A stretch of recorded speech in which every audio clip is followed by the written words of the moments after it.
سڵاو بینەران و بیسەرانی کەناڵی یاسمانی پێیان خۆشحاڵم لە بەرنامەیەکی نوێی پێتان دەگەمەوە. لەم بەرنامەیەدا باز لە ئیدارەی نوێی ئەمریکا و تێڕوانینی بۆ ئیسلام دەکەین.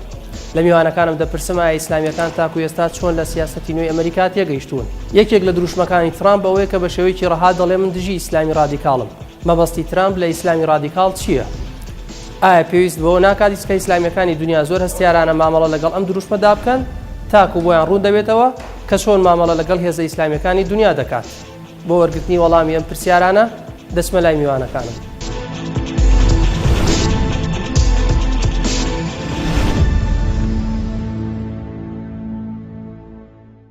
بەناوی خۆی گەورە و میرەبان، سیاسەتی نوێی ئەمریکا بنەمایەکی هەیە. ئەو بنەمایە ئەساسە بۆ هەموو ئەو سەرۆکانەی دێن. ئەویش بریتێ لە پاراستنی بەرژەوەندی ئەمریکا و خزمەتکردنە بە هاوڵاتیانی ئەمریکا بە هەر شێوەیەک بێەوە لەسەر حسابی هەر وڵات و هەر نەتەوەیەکی تر بێ. بۆیە بەگشتی ئەو سیاسەتەی ئەمریکا کاری لەسەر کوێ بە درێژای مێژوو لە خزمەتی خۆیان بووە و لە خزمەتی بەرژەوەندەکانی خۆیان بووە. سیاسەتی ترامپ گفتوگۆیەکی زۆری جیهانی لەسەر کراوە. ئەخۆ ئایا دەتوانی بابلین سیستەمێکی نوێی جیهانی ڕوانگەیەکی تازە لە بۆ ئەمریکا دروست بکە یان نە؟ لە ڕاستدا بەو شێوازەی نییە ئەوەی لە کاتی هەڵبژاردن یان لە سەرەتای دەست بەکاربوونی هەندێک لێدوانیدا و هەندێک هەنگاوینە ئەو شێوازەی ناتوانانی لەبەر ئەوەی سیاسەتی ئەمریکایان ئەو دەوڵەتانی کە دەوڵەتی قانونن دەوڵەتی موئەسسەساتن مەجالێکی زۆر نییە لە بۆ ڕئیس کاری خۆی بکە بە تەنها سیاسەتی تایبەتی خۆی پەیڕەو بکە. هەروەکو بینیمان ئێستا لە قەرارەکانی پێشی ئەوەی لەگەڵ کۆمەڵگەی نێو دەوڵەتی و نەتەوەی گرتوەکان و هەندی یاسای نێو دەوڵەتی و هەندی عیلاقات نێو دەوڵەتی ڕوبەڕوو بتەوە ڕوبەڕووی موئەسسەساتی نێو خۆی بووە لە کۆنگرێس و لە دادگای باڵای ئەمریکا. ئەوەی سیاسەتی ئەمریکا دادەڕێژی لە 5 لاوەیە، یعنی با بڵێنەوەی ڕسمی سیاسی خارجی ئەمریکا نزیکەی لە 5 لاوەیە. لە پێش هەمویان موئەسسەسەی ڕەئی ئەیپی دەگوترێ think tank، وەکو موئەسسەی ڕاند، وەکو بروکنیز، وەکو فۆرێن ریلیشن، وە کۆمەڵێکی تریش هەیە. خۆی ئەوانە ڕسمی سیاسی خارجی دەکەن، بەڵام لێژنەکی خارجیش لە ناو کۆنگرێس هەیە و هەروەها لە سەرۆکایەتیش لێژنەیەک هەیە، لە وەزارەتی خارجیش هەیە. ینی بە تێکڕایی لەو سەرچاوانە ڕسمی سیاسی خارجی دەکرێت. ڕئیس ناتوانانی تەجاوزی ئەو سێ-چار دەروازەیە بکە، بەڵکویش دەکرێت ببتە بەشێک لێ. بۆیە ئەوەی مەجالی ترامپێ سیاسەتی تایبەتی خۆی پەیڕەو بکە ڕەنگە 120 کەمتر بی یان 125. لەبیریشمان نەچی تاکو ئێستاش مخابرات دەوری خۆی هەیە لە ڕسمی سیاسی خارجی، بەڵام بە شێوەیەکی تر. ئەو چار سەرچاوی پێشووتر گوتمان مخابرات بە جۆرێکی تر با بڵێن گزارش لە بەرژەوەندی باڵای ئەمریکا یان هەر وڵاتێک دەکە. ئەوانەی کە بە پێی قانونی دووەلی و عیلاقاتی دووەلی ئەوانەی با بڵێن مەجالە مقیدەکانە ئەبەوانە ناکرێت، مخابرات حەول دەدا لەو ڕێی ئەو بەرژەوەندێ بێنێتە دی. ئەوانە هەمووی ینی با بڵێن دەبتە کۆی داڕشتنی سیاسی خارجی ئەمریکا. لەبەرەوەی شتێکی نوێ تازە ترامپ بتوانی دای بڕێژی پێم وانیە زۆر وابی، بەڵام دەتوانی لە مەجای 120-125 کاریگەری هەبی لەسەر سیاسی خارجی ئەمریکا. بێگومان تەحولێکی تازە لە ئەمریکا ڕوویە بە هاتنی ترامپ وەکو کەسێکی ئابووری یا بڵێن ئیقتصادی و لەو ڕوانگەوە بەڕاستی کاریگەری زۆری هەیە بوارە ئیقتصادێکە بەسەریدا. تا ئێستا ئەتوانین بڵێن ئاسان نییە لە ڕوئیەی نوێی ئەم سەرۆکە تازەیە دڵنیابیت یا بڵێن بیبینیت، بۆی هێشتا کات ماوە کە چوارچێوەی یا بڵێن ئاراستەی تەواوی ئەو بەرامبەر بە ناوچەکە بە تایبەتی بەرەوکوێ ئەڕاوە تاکو ئەگا. بەڵام هەر لە ئێستاوە لە دوای مانگێک تێنەپڕی و بەسە سەرۆکایەتەکەی هەر لە ناو خودی ئەمریکا بربەستی زۆری بۆ دروست بووە، لە قەزا بۆی دروست بووە، لە کۆنگرس بۆی دروست بووە و لە ناو جەماوەر بۆی دروست بووە دیارە مەیدانی دەرەوەی دەسەڵات و بەڕێوەبردن جیاوازە لە ناو دەسەڵات و بەڕێوەبردن. ئێستا ئەبینی خیتابەکەی واروەها ئاراستەکانی و هەروەها بە کردارکردنی خیتابەکانی تەحەدا و لەمپەری بۆ دروزەوێ پێ ئەچێت دوجاریش تەکەیفکە لەگەڵ چکە هەمومان نەزانین کە ئەمریکا وڵاتێکی دەستوریە دەوڵەتی موسساتە ڕاستە کەسەکان کاریگەریان ئەبێ بەس ناتوانێت تەجاوزی هەنێ هێڵی دەستوری یاسایی هەیە هەنێک قیم کە خۆیان باوەڕیان پێێتی و ئەمریکای لەسەر دروست بووە بتوانێت تایە سەرکەوتوو بێەوە تا کۆتا ئەو ئیرادی کە خۆی هەیەی جێبەجێیکە. دیارە لە حەقیقەتدا جارێ زووە هەڵوێست وەرگرتن یاخود شیکردنەوەیەکی بابەتیانە بۆ سیاسەتەکانی سەرۆکی تازەی ئەمریکا دۆناڵد ترامپ هەرچەندە لە کاتی هەڵمەتی هەڵبژارنەکاندا و لە چەند هەڵسوکەوت و بڕیارێکی ئەو دواییانە دوای ئەوەی کە دەست بەکار بوو کۆمەڵێک ئاماژە و خوێندنەوەی جددی و ورد هەیە بۆ ئەوەی لەسەر ڕۆشنبوونی یاخود دەرکەوتنی سیاسەتەکانی سەرۆکی ئێستای ئەمریکای ئەویش ئەوەیە کە پێم وایە دەیەوێت بە شێوازێکی توند و بە شێوازێکی گرش لەگەڵ زۆربەی جیهان مامەڵە بکە بە تایبەتی دەرهەق بە کۆمەڵێک دەوڵەتی وەکو ئێران و وەکو چەند ڕۆژهەڵاتی ناوەڕاست بە شێوەیەکی گشتی بە تایبەتی ئەو بڕیارەی کە ڕێگای نەدا هاوڵاتی حەود وڵاتی عەرەبی و ئیسلامی سەفەرکردنیان لێ قەدەغە کرا بۆ وڵاتە یەکگرتووەکانی ئەمریکا و لە هەمان کاتیشدا هەڵوێستەکانی دەربارەی سعودیە و چەندین وڵاتی تری ڕۆژهەڵاتی ناوەڕاست و وڵاتە ئیسلامیەکان بە شێوەیەکی گشتی و بە هەمان شێوەش هەڵوێستەکانی زۆر توندە دەرهەق بە هاوڵاتیانی موسڵمانی ئەمریکی یاخود ئەو لاجئانەی کە لە وڵاتانی موسڵمان نشینەوە ڕوویان لە وڵاتە یەکگرتووەکانی ئەمریکا کردووە ئەوەش بۆ خۆی ئاماژەیەکی گرنگە بەڕاستی لەسەرەوەی کە دۆناڵد ترامپ بە شێوازێکی نابابەتیانە و بە شێوازێکی نالۆژیکی سەیری وڵاتانی موسڵمان و سەیری موسڵمانان دەکات بە شێوەیەکی گشتی لەبەر ئەوە ئەگەرچی جارێ زووشە بۆەوەی خوێندنەوەکی جددی و بابەتیانە بۆ هەڵوێستەکانی دۆناڵد ترامپ بکرێت بەڵام لە حەقیقەتدا ئەتوانم بڵێم ئەوە ئاماژەی جددین و ئاماژەی گرنگن لەسەرەوەی کە ئێمە خوێندنەوە بۆ سیاسەتەکانی ویلایەتی یەکگرتووەکانی ئەمریکا بکەین دەرهەق بە ڕۆژهەڵاتی ناوەڕاست و دەرهەق بە موسڵمانان و دەرهەق بە جیهان بە شێوەیەکی گشتی و یەکەم سەرۆکیشە کە تازە هەڵدەبژێڕێت و ڕوبەڕووی خۆپشاندان و ناڕزایەتیەکانی دەبیتەوە لەلایەن هاوڵاتیانی ئەمریکیەوە وە کۆمەڵی خۆپشاندانی گەورە لە دژی بڕیارەکانی ترامپ بۆ لە دژی هەڵوێستەکانی ترامپ بۆ لە دژی ئەو سیاسەتانەی کە پەیڕەوی دەکات هەم دەرهەق بە ناوخۆی ئەمریکا و هەم دەرهەق بە وڵاتەکانی تری جیهان بە شێوەیەکی گشتی و لە هەمان کاتیشدا دەست لە کارکێشانەوە یاخۆت وازهێنانی ڕاوێژکاری ئەنجومەنی ئاسایشی نەتەوەی ئەمریکا کە ماوەیەکی زۆر کەم دەست بەکار بۆ ڕاستەوخۆ دەستی لە کار کێشایەوە خۆی لە خۆیدا ئەوەش لە حەقیقەتدا ئاماژەیەکی گرنگە کە دۆناڵد ترامپ لەوانەیە وەک پێویست نەتوانێت ئەرکەکانی خۆی جێبەجێ بکە یاخود کۆمەڵێک مفاجئاتی گەورە لە ژیانی دۆناڵد ترامپ لە ژیانی سەرۆکایەتی دۆناڵد ترامپ لە ویلایەتە یەکگرتووەکانی ئەمریکا و لە جیهانیش بۆی هەیە سەر هەڵبدا.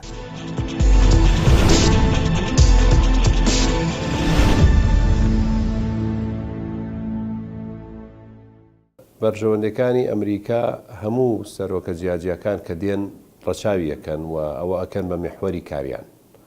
بۆیە ئەم سەرۆکەی ئێستاش کە هاتووە دۆناڵد ترامپ ئەمە بە کۆمەڵی ئەجندای جیاوازەوە هاتووە و یەکێک لەو دروشمانەی بەرزی کردوتەوە دژایەتیە لەگەڵ ئاینی ئیسلام، خودی ئاینی ئیسلام، نەک ئیسلامی ڕادیکاڵ. بۆیە بەتەبەن وا ناڵێ بەو نەسە بڵێ ئێمە دژایەتی ئیسلامەکەین، بەڵێ بەنای ئیسلامی ڕادیکاڵەوە قساکە. بەڵام مەبەستی پێی ئەو ئیسلامە بەگشتی و هەر بۆ یەکەمین هەنگاو ناوی ئەوە بوو کە ڕێگەی ڤیزەی گرت لە هاوڵاتیانی حوڵاتی ئیسلامی کە ئەمە خۆی بە خۆی جێگەی پرسیارە ئایا هەموو هاوڵاتیانی ئەو حوڵاتە ئیسلامی ڕادیکالن و تونڕەون نەخێر تەبەنوانیە. بۆیە ئەو دروشمەکە ئەو بەرزی کردوتەوە و ئامانج پێی ئیسلامیەکانە بەگشتی خاڵێکی خراپەوە هەنگاوێکی بەرەودواوە هاتنی وڵاتی ئەمریکا و سیاسەتی ئەمریکا و دیموکراسیەتی ئەمریکایە و نیشانەی پرسیار ئەخاتەوە سەر ئەو وڵاتە دوای چەندین ساڵ لە بانگەشە بۆ دیموکراسیەت و ئازادی تاک و ئازادی ئاین ئەمڕۆ ڕێگە بگیرێ لەوەی کە ئافرەتێک بە ئازادی حیجاب پۆشێت لە وڵاتێکی ئەمریکا کە وڵاتێکی زلهێزی دنیای ئەمڕۆ. بەڵێ ڕێژەیەکی زۆری مسلمانان هەیە و خەڵکێکی زۆر پەنای بۆ وڵاتە بردووە پەنابردنەکەی لەبەر دروشمەکانی بووە، لە بەروی دروشمی ئازادی بەرز کردوتەوە، دروشمی مافی مرۆڤی بەرز کردوتەوە. بەڵام بەم هەنگاوی بەڕاستی ئەمریکا کۆمەڵێک پاشەکشی گەوراکە هەم لە سیستمی سیاسی خۆیە و هەم لەو دیموکراسیەتی بانگەشەی بۆکە. بەڵێ ئێمەوەی بینین کە لەسەر ئاستی محاکمی ئەمریکی قسە لەسەر ئەم بڕیاری ترامپراوەوە لەلایەن محاکمی سینافی ئەمریکیەوە ئەم بڕیاری دۆناڵد ترامپ ڕەت کراوەتەوە و ئێستا نیشانەی خستۆتە سەر بڕیارەکانی تریشی کە ئەوێ بیدات. بۆیە وڵاتی ئەمریکا وڵاتێک ئەتوانین بڵێن تا حدێک موسسات و دامەزراوەکانی بە شێوەیەکی باش کارەکەن و هەریەکە دەسەڵاتی خۆی ممارەساکە. بەڵێ ئەم سەرۆکی وڵاتە، بەڵام ئەمە بەدەر نییە لێ لێپرسینەوە ئەوە ناگەێنێ هەر یاسایەکی دەرکرد و هەر بڕیارێکی دەرکرد ئەبێت جێبەجێکرێ بێ سێودوو. ئەمان کۆنگریس هەیە کە مەجلیسی شیوخی ئەمریکی هەیە کە ئەمانە موسساتی یاساین دەوڵاتە و لێپرسینەوە ئەکەن لە یاساکە لەو بڕیارانەی کە سەرۆگەکە و هەروەها مەحاکم و دادگاکانی وڵاتی ئەمریکاش مافی لێپرسینەوە و ئەو یاسایانی کە دەرەکرێت لەلایەن سەرۆکەوە جێگەی لێکۆڵینەوەیە لەلایەن داواکاری گشتی وڵاتەوە ئایا لە بەرژەوەندی وڵاتی ئەمریکایە و ئایا سیستمی وڵاتەکە بەرەو دواوە ناهێنێت. بۆیە ئەم بڕیارەی دایت سەبارەت بە موسڵمانان و بەڕێگرتن لە مسلمانان بۆ چوونە ناو ئەم وڵاتە خۆی بۆ خۆی نیشانێکی پرسیاری دروست کرد لەسەر ئەو وڵاتە و موسساتی وڵاتەی هێنایە سەر خەت. بۆیە لە ژمارەیەکی زۆر لە محاکیمەکانی ئەو وڵاتە سکاڵا تۆمار کراوە و ئێستا ئەو بڕیاری ئەتوانی بڵێن تا ڕادەیەکی باش ڕاگیراوە. ئەمە خۆی بۆ خۆی بەڵگەی ئەوەیە کە ئەو هەنگاوانەی ئەو سەرۆکە تازەی عینێت هەنگاوەکانی جێگەی ڕەزامەندی هاوڵاتیانی ئەمریکی نییە و جێگەی ڕەزامەندی ئەو سیستم و ئەو بەرنامەیە کە ئەم وڵاتی لەسەر دامەزراوە. لەبارەی دژایەتی ئیسلام خۆی ترامپ زۆر لێدوانی سەیر و سەمەرەیدا هەندێکی بەڕاستی بە نەشارەزایی هەندێکی کەمێک زانیاری هەبوو. خۆی زۆر لە سەرۆکەکانی ئەمریکا تووشی ئەو دەردەوی بوون. یەک لە سەرۆکان بزەبت لە بیرمە کاتی باسی حرەکەی تاڵیبانیان کرد ئەو وەیزانی ئەوە تیپێکی گۆرانی بێژە. یەک لە مستەشارەکانی ئێستای ترامپیش کە باسی کوردیان کرد و ئەو وایزانی بوو جۆرە پەنیرێکە، یعنی ئەو نەزانیە هەیە لە ئەمریکا ئەوەی اختصاصی خۆی نەبی زۆر کارناک. بۆی ئەوەی ترامپ هەندجارە هەیە باس دەکات مەرج نییە لەگە ئیسلامی گشتیبی، مەرجیش نییە لەگەر با بڵێن ئیسلامی سیاسی کامیلیبی. ئەو زۆر جار هەیە عەرەب و ئیسلام یەک دەخە یان جاریش وایە ئیسلام و تیرۆریست و با بڵێن داعش و قاعیدە و بۆکو حرام زۆر جوان نازانی لێ بکاتەوە. خۆی دوو مانگ سێ مانجی دکەی دەوێت هەتاش ترامپ شارەزاییەکی باش وەردەگری تا دەتوانانی لێک کاتەوە بە دروستی ئایا لەگە ئیسلامی ڕادیکالیتی لەگە ئیسلامی سیاسیتی یان لەگە تەواوی دینی ئیسلامیتی ئەوە هەردەبی لە بۆی چاکردنەوە و داوای لێبوردن دەکاو ئیشی خۆی چادەکەتەوە. ئەوەی ئێمە بینیمان لە سیاسەتی ئەمریکا هەتا ئێستا دژایەتێکی ڕاستەوخۆی ئیسلامی نەکردیە ینی بەڵگەشمان زۆر هەر لە تاریخش زۆر جار هەیە باز لەوە دەکرێت کە ڕۆژئاوا دژی دینە و دژی ئیسلامە و هەموو موامرێ لەسەر ئیسلام زۆر جار هەیەوانی کاتی خۆی لە جەنجی رووسیا و عوسمانی رووسیا مەسیحی بوو عوسمانیش ئیسلام بوو ڕۆژئاوا هات یارمەتی عوسمانیدا هەروە لەو زوانش جارش کە بینیمان سربیا و کۆسۆڤا شەڕیان بوو سربیا مەسیحیە کۆسۆڤا مسلمانە تەحالفی نێودەوڵەتی هات لە ئەنجیری کۆسۆڤای کردی سربیا لە ساحل الحاج ئەومان بینی دووبار بوو لە زۆر نمونەی ترە یعنی ئەوەی کە لە ناو عالەمی ئیسلامی و بە تایبەتی عەقڵی عەرەبی هەیە کە عەقڵێکی بە موامەرە و بەوەی هەموو سەلیبی و سەهیۆنی و ئەو مستەلەحە توندانە مەرج نییە ئەوە بەو شێوەی ڕاست بی.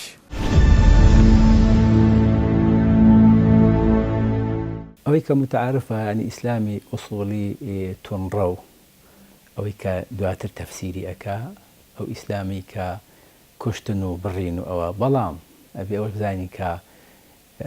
ڕێکخراوی تریش هەیە کە میانە ڕەوەن ڕێکخراوی کەش هەیە کە خەڵکیان لەگەڵایەوە و ڕێکخراوێکی وەکو برایەنی موسڵمان لە میسراکە بابەتێکەیە بۆی بخینێنە ناو چوارچێوەی ئیرهابەوە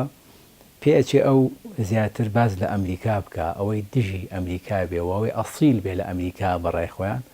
چکە بەڵێنی بە دەنگدەرەکانی یاوە دژی ئەوەیە بەڵام وا نازانم بتوانێت چکە لە ئەمریکای سە زیاتر لە 9 ملیۆن موسڵمان هەیە و ئەوانە خەڵکی ئەوێن و ئەوانە بەشێکیان لە شوێنی گرنگ و کاری گەران و خۆیان بە هاوڵاتێکی دڵسۆزی ئەمریکا ئەزانن بۆیە خاڵێکی تر هەیە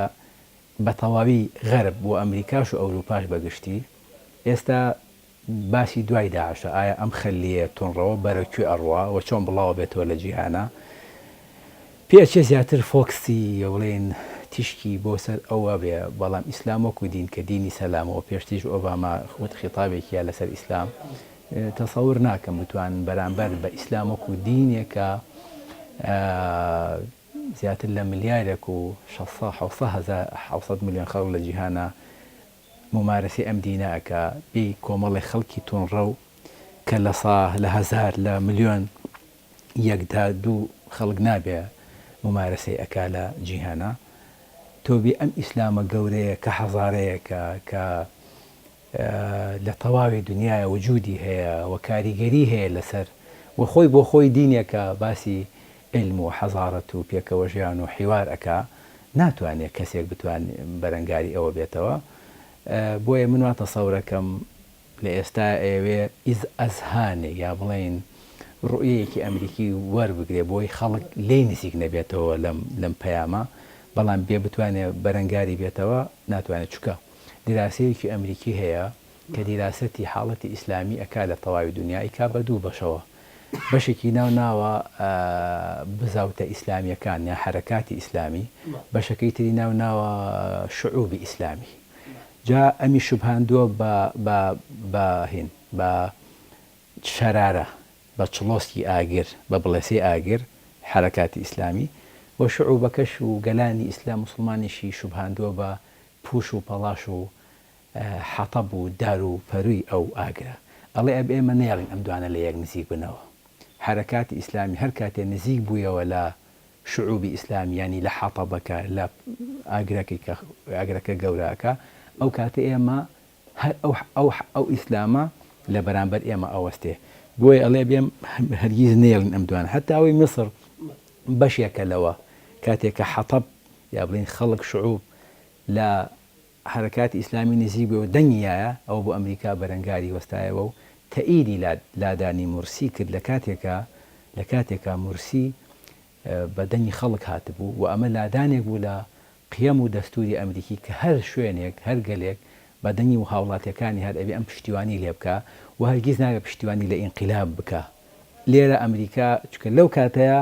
حەتەب وەکو ئەوان ئەڵێن لا بڵێسەکە نزیک بوویەوە گڕی گرت ینی گڕی کرد ینی بەری گرت بەومانایە شعوب لەگەڵ حرەکات ئیسلامیە دەست لە ملان بوون توانیان ئەو گۆڕانکاریە ئەمەی تورکیاش کاتێکا ئەو دەسەڵاتە بەردەم ئەو ئینقلابە ئەکەوێ هەر گەلەکە بوو هاتە ڕزگاریان کرد چکە لێ ئەو گەلە لەگەڵ ئەو دەسەڵاتە دەستە لە ملانن و خێر و بژێوی و ئیقتصاد و ئارامی و پێشکەوتنیان بینیوە ئەبینی هاتن دیفاعیان لێ کرد و لە بەرامبەری دەبابە وەستان بۆیە لە کاتێکە کە ترەمپ بووە ئەڵێ بەرامبەر بە ئیسلامی ئوسوڵی لە بەرامبەریش ئەو دیلایەسەیەشیان هەیە کە ئەوە ئەسڵەوە ئەمریکا لەسەر ئەوە ئەڕوا کە هەمیشە جیاوازی بخاتە نێوانی حرەکاتی ئیسلامیەوە لەگەڵ شعوب لەگەڵ گەلانی موسڵمانە تێکەڵ نەبن بە یەکەوە ئەمەیە ئامانج و ئاراستی ئەوان و ئەبێ بەڕاستی لێرە بزاوتە ئیسلامیەکان باش لەم سیاسەتە تێبگنەوە لێوەوە سەیری ئاراستەکان و فۆکسی ئەمریکا بکەن بۆ ئیسلام و ئیسلامی سیاسی کاری جدی ئەمان ئەوە بێ کە لەگەڵ گەلانی موسڵمانە هەمومی گەلانی موسڵمان خەمی گەلی موسڵمان حرەکاتی ئیسلامی بەگشتی لەگەڵ گەلی موسڵمانە بن بە پارچەیەک بچنەوە ناویەک و ئاگیان لەوە بێ کە ئەم حرەکاتانە توانەکانیان بەرامبەر بە یەک بەکاربهێنن ئێمە ئەتوانین بەوە لەو ڕێگایەوە بتوانین بەرامبەر بە هەر سیاسەتێک کە هەبێت لە تەواوی دنیا بەو ڕێگایە بتوانین لە بەرامبەریا بوەستینەوە.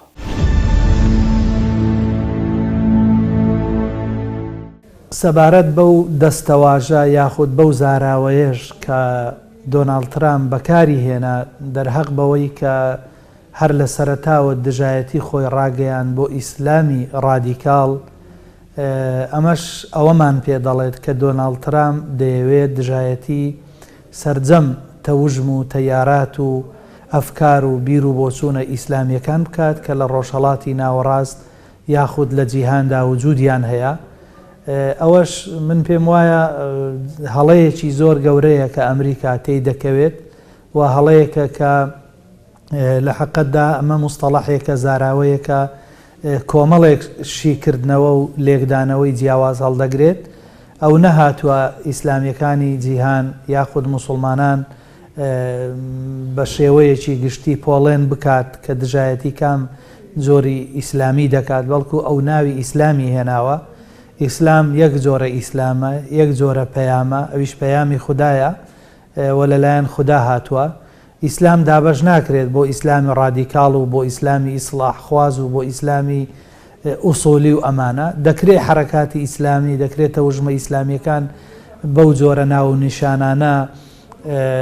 ناوزەد بکرێت بەڵام ناکرێت ئیسلام بگوترێ ئیسلامی ڕادیکاڵ و کاتی خۆشی بەڕاستی جۆرج دەبلیو بۆش کاتێکە هاتە سەرکار یەکێک لەو دەستەواژانەی کە بەکاری هێنا بەڕاستی بریتی بوو لە دژایەتیکردنی ئومەتی ئیسلامی و دژایەتیکردنی موسڵمانان لە حەقیقەتدا و تا ڕادەیەکی زۆریش سەرکەوتوو بوو توانیان زەڕبەیەکی کوشندە لە موسڵمانان بدەن و وڵاتی و تەفرەقە و ناکۆچی زۆر بخەنە نێو وڵاتە موسڵمانەکان لە حەقیقەتدا. بۆیە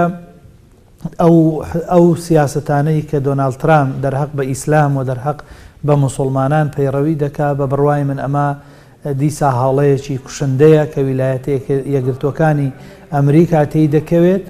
و ویلایەتە یەکگرتوەکانی ئەمریکا ناحەز و دژایەتی و دوژمنی زۆری لە ڕۆژهەڵاتی ناوەڕاست و لەلایەن موسڵمانانەوە بەهۆی بەکارهێنانی ئەو دەستەواژانە یاخود بەهۆی پەیڕەویکردن لەو جۆرە سیاسەتانە دەرهەق بە موسڵمانان و دەرهەق بە ئیسلام بۆی دروستە بێت و لە دەرەنجامدا هاوپەیمانانی و با بڵین ئەوانەی کە دژە ئەمریکان ئەو وڵاتە زلهێزانەی کە ناکۆچی ئەمریکان لە ناوچەکە و لە جیهاندا سوودمەند دەبن لەو جۆرە سیاسەتی کە دۆناڵد ترامپ دەرهەق بە ئیسلام موسڵمانان بەکاری ئەهێنێ و لە هەمان کاتیشدا ئەمە نابێتە هۆی لاوازبوونی ئیسلام بەڵکو ئەبێتە هۆی بەهێزبوون و تۆکمەترکردن و بە ئاگاهێنانەوەی جیهانی ئیسلامی و موسڵمانان لەسەر ئەو مەترسیانەی لەسەر ئیسلام و موسڵمانان هەیە بە شێوەیەکی گشتی لە جیهاندا.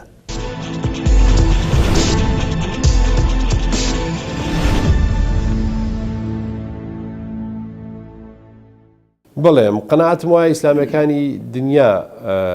ئەمڕۆ نەک لەبەر ترامپ لەبەرۆی ئەم کەسە هاتووە کۆمەڵە دروشمی جە ئاین و جە ئیسلامی بەرز کردوێتەوە بەداخەوە ئیسلامیەکانی دنیا پێویستە زۆر ژیرانە مامەڵە لەگەڵ هەموو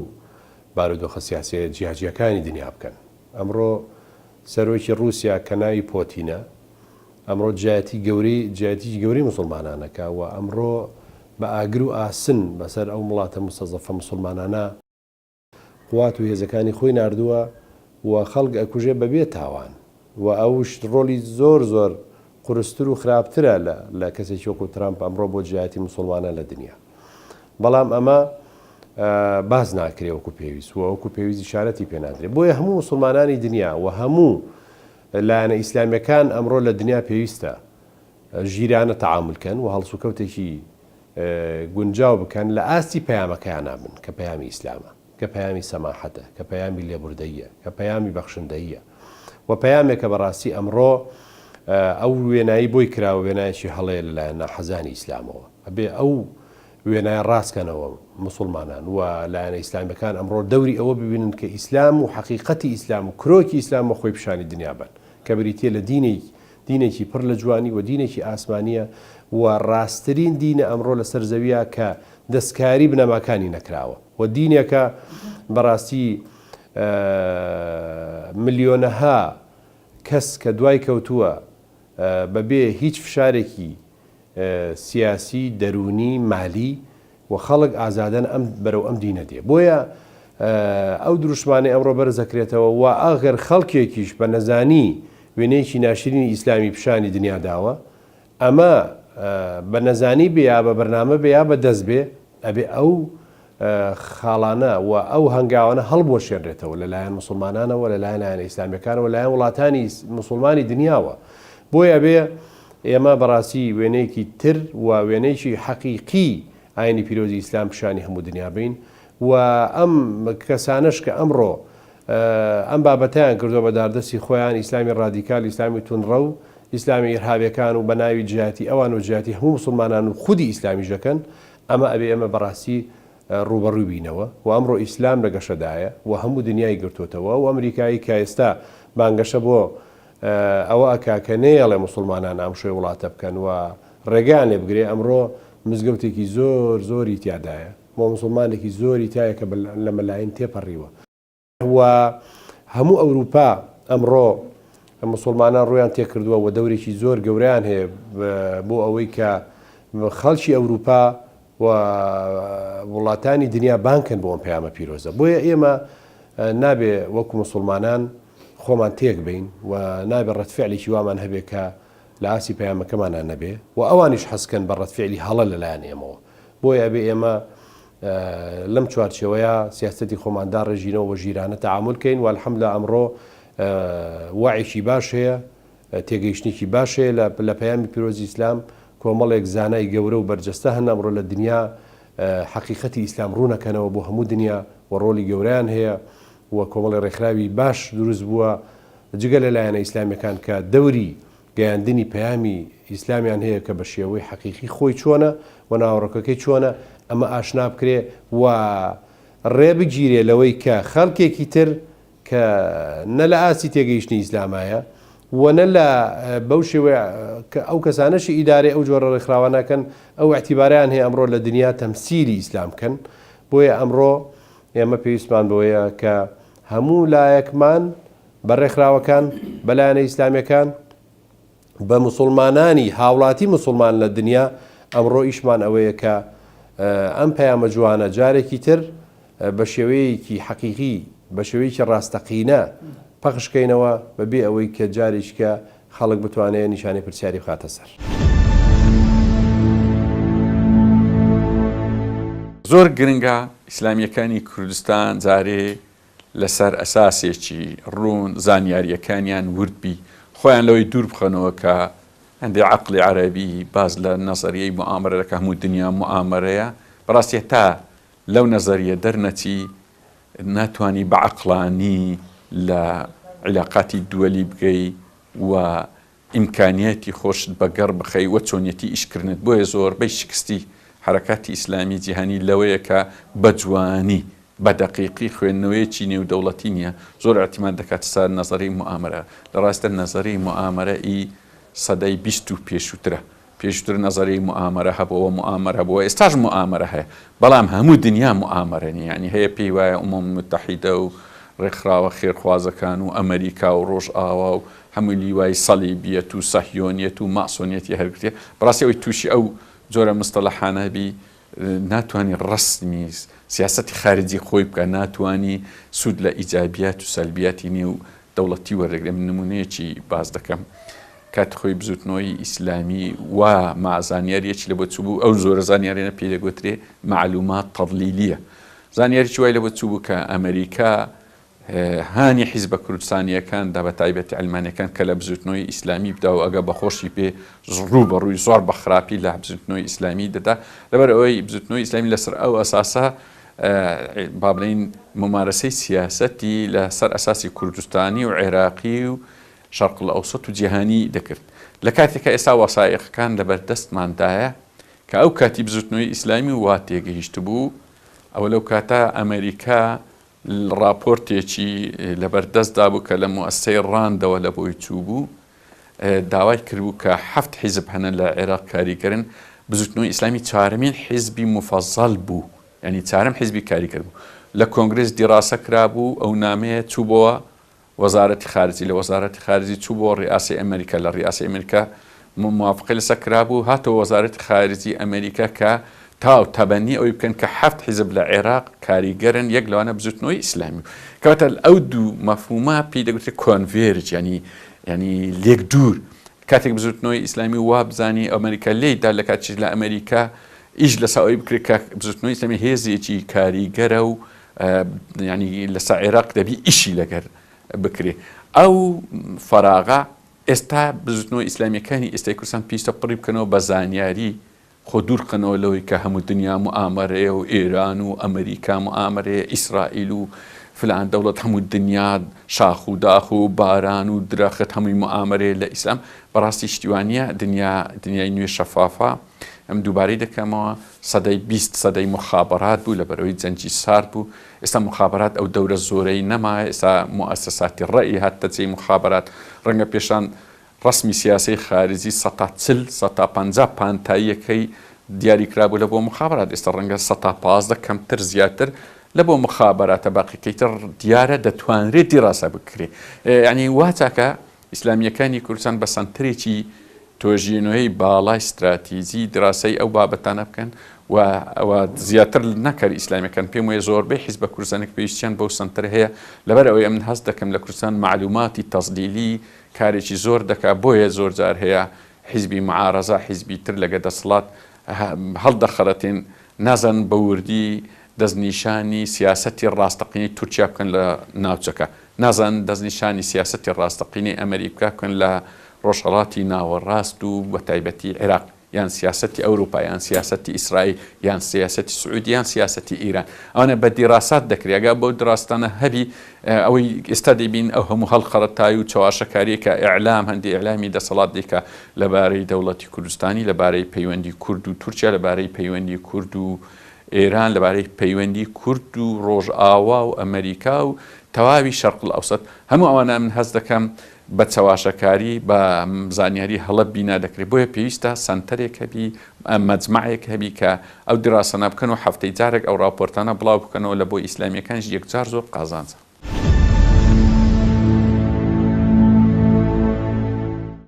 قسەیەکی زۆر باشە ئێمە لێرە لایەنە ئیسلامیەکان و گەلانی موسڵمان و ناوچەکەش بەگشتی لەوێ سەیری نەکەین لە خیتابی ترەمپەوە و ئیرادە تازەیە تەعاملکەین بەڵکو ئێمە بتوانین ئەم هێزە بەتایبەتی ئێمەکو گەلی کورد لێرە کێشەیەکی ڕەوامان هەیە کە ئامانجێکی باڵامان هەیە کە بگەین بە دەسەڵات وایسە دوژمنێکی گەورە هەیە کە هەڕەشەی گەورەی لەسەر ئێمە هەیە کە داعشە خۆشبەختانە لە ئێستایە ئەم ئیدارە نوێیە وا پیشانیاوە کە لە هەموو ئیدارەکانی پێشووتر زیاتر و جددیتر و کردداری تر بەرەنگات بە داعش ئەوەستێتەوە ئەمە خۆی بۆ خۆی لەگەڵ ئامانجێک و لەگەڵ ئاراستەیەک و لەگەڵ داخوازیەکی ڕەوای گەلەکە ئێمەش ئاگونجی ئەکرێت سوود لەمە وەربگرین ئەمە زۆر گرنگە لە کاتێکی خاڵێکی کەشکە ئێمە ئەمانەیە بەرەو سەربەخۆیی بڕۆین، ئەمانەیە بەرەو ئامانجە باڵەکانی گەلەکەمان بڕۆین، ئەکرێ سوود لەم ئیدارە نوێ وەربگرین کە ئەو لە بەرامبەر مەرکەز کە بەغایە و پێوەی دیارە تا ئێستا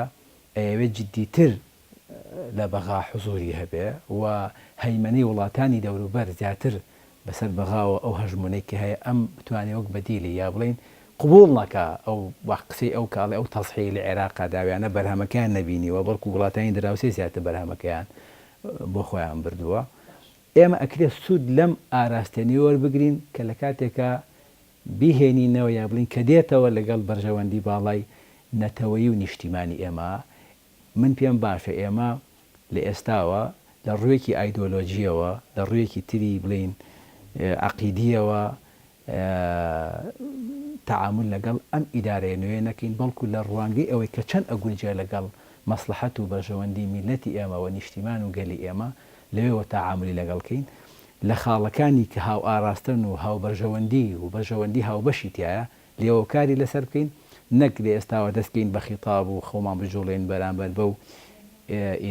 ئیدارەیەوە لە ڕوانگە ئایدۆلۆژیەکەوە تعاملی بکەین و خیتابمان لەو ڕوانگەوە دا نەڕێژینەوە، بەڵکو لەو ڕوانگەوەی کە ئەکەوێتە ناو چوارچێوەی بەرژەوەندی خەڵکی کوردستان چکە ئێمە هەرچی بین لایەنە ئیسلامیەکان لێرە سوپاس بەخۆ تا ئێستا هۆکار و یا بڵین کاراکتەرێکی کارای ئارامی بوون لە کوردستانە و کاراکتەرێکی کارای چاکسازی بوون لە کوردستانە و بەشدار نین لە گەندەڵیە و توانیویانە لە بوارە نیشتیمانیەکە و بوارە نەتەوەیەکە و بوارە ئاینەکە پێکەوە گریە بین پێکەوە. زۆر گرنگە لایەنێکی ئیسلامی وەکو کۆمەڵی ئیسلامی یا وەکو یەکگرتووی ئیسلامی و بزوتنەوەی ئیسلامی ئێستا بەبێ دوودڵی و بەبێ ڕاڕایی باز لە سەربەخۆییەکان باز لە دەوڵەتی کوردی ئەکان، ئەمە زۆر گرنگە. تۆ نهاتووی باز لە دەوڵەتی خلافە بکەی، ئەمە کە لە ڕابردووە وەکو ئێستا داعش هاتۆ بەم ناوەوە ئەو ئیسلامە چۆن ناشرینەکە و چۆن خوێناوی ئەکا و چۆن سەماحەت و ڕەحمەتی ئیسلام ئەکا بە زەبح و بە زەحمەت بۆ خەڵک. ئەمە ئێمە بین لەم ڕوانگەیەوە ینی بڵین مەفاهیمە یا بڵین چەمکە نیشتیمانی و نەتەوەی و ئاینەکە پێکەوە وەکو گرێمانداوە زیاتر تەئکیدی لێ بکەینەوە و ئەو ئیرادە نێودەوڵەتیە ئەمریکای کە لە ناوچەکە و حزوری هەیە و عێراق مەلەفێکی کراوەیە لە بەردەمیا بتوانین لەگەڵیا بە یەک ئاراستە نەک بین لە خاڵە جیاوازەکانمانەوە قسەی لەسەرکەین. من وەکو باسم کرد لەو ڕوانگەیەوە کە ئەم ئیرادە نوێ و بەرژەوەندەکانی لێرە لە چوارچێوەی بەرژەوەندەکانی خۆمانە هاو ئاراستەی بکەینەوە و خیتابمان بەو ئاراستەیە بێ و ئایدۆلۆژیش سەیری نەکەین و هێشتا زووشە قسەی کۆتاییمان بکەین و ئێمەش بەقەدەر توانا و مەوقع و واقعی بینی ناوچەکەی خۆمان لەم مەسەلەیە قسە بکەین. بەڕای من بەو شێوەیە باشترە. ئیسلامیەکانی کوردستان لە ڕاستیدا پێویستە هەمەهەنگیان هەبێ و پێویستە بەرنامە و استراتیجیەتی هاوبەشیان هەبێ بۆ ڕوبەڕووبوونەوەی هەر مەترسیەکی ناوخۆیی یاخود هەر مەترسیەکی دەرەچی یاخود نێودەوڵەتی. بۆیە ئیسلامیەکان نەک لەگەڵ ئەمریکا بەڵکو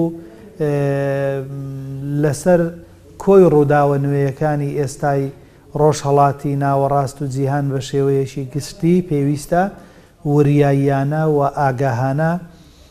وەزیرەکانە مامەڵە بکەن لەگەڵیدا، چونکە ئیسلامیەکانی کوردستان پێگەیەکی بەهێز و کاریگەریان بۆ دروست بووە هەم لەسەر ئاستی ناوخۆیی و هەم لەسەر ئاستی